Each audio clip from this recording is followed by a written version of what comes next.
Imagine this. Your daughter and her best friend go out for an afternoon hike on a familiar trail.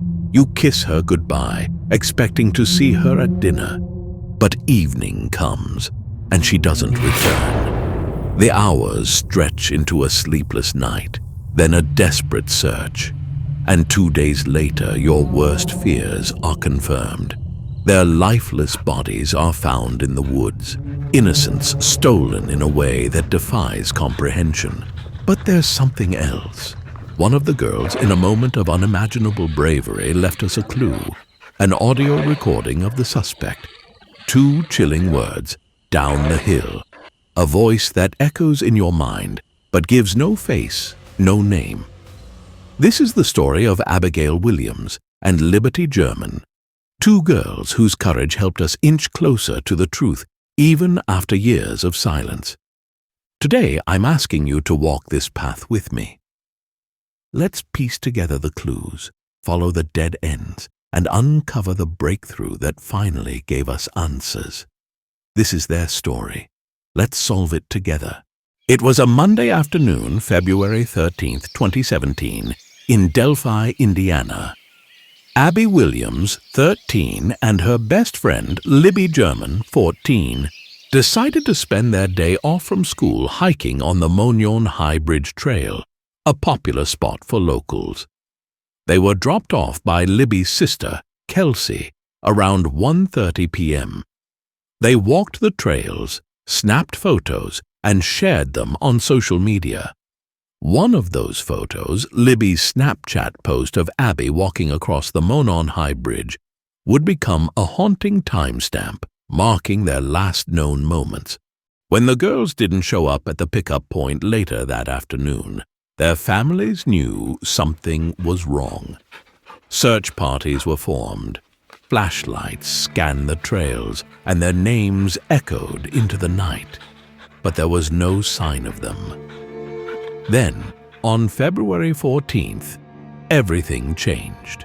Just 50 feet from the Deer Creek shoreline, the girls' bodies were discovered in a wooded area. The peaceful trails of Delphi were forever darkened. Imagine standing in those woods, knowing what had happened. What would you do? Where would you even begin?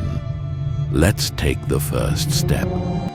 From the start, it was clear this wasn't a random accident. Abby and Libby had been murdered. The town of Delphi, a tight-knit community, was shaken to its core. Everyone became a suspect. The first major clue came from Libby herself. In those terrifying final moments, she recorded her killer.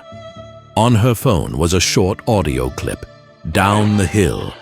2 words, calm yet commanding. We released it to the public, hoping someone would recognize the voice. But the responses were overwhelming. Hundreds of tips, none leading us closer to the killer. Other clues emerged. 1. A sketch of the suspect based on eyewitness accounts. 2. Reports of a man seen on the trail that day, wearing a blue jacket and jeans. But for every lead, there was a dead end.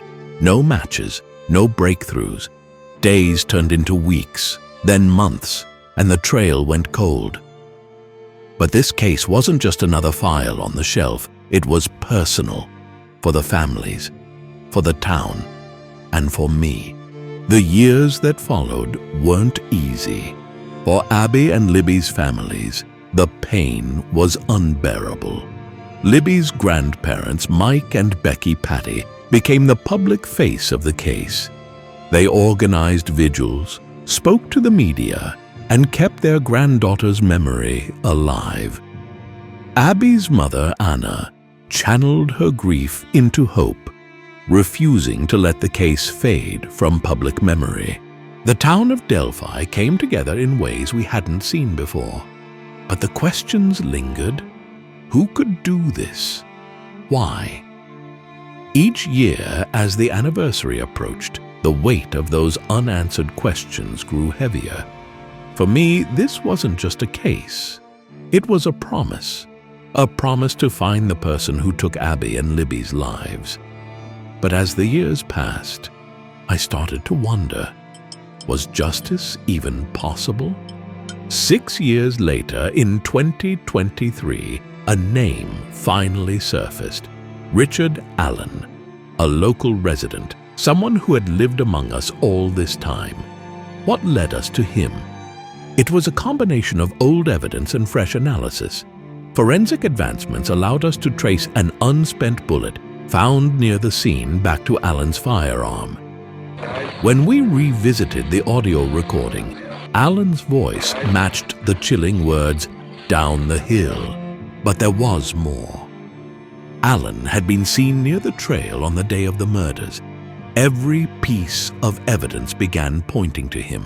Still, questions remain. Why did he do it? Was he acting alone, or were others involved? Those answers are still unfolding.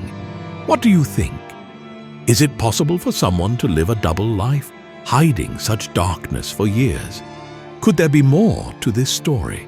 As the case against Richard Allen moves forward, one thing remains clear. Abby and Libby's bravery will never be forgotten. They left us the clues we needed, and their families never gave up the fight for justice. But this case isn't just about solving a mystery. It's about resilience, about a community refusing to let evil win. It's a reminder that even in the darkest moments, there's light. Abby and Libby showed us that. Thank you for joining me on this journey. If their story moved you, share your thoughts below. Together, we can honor their memory and ensure their bravery is never forgotten.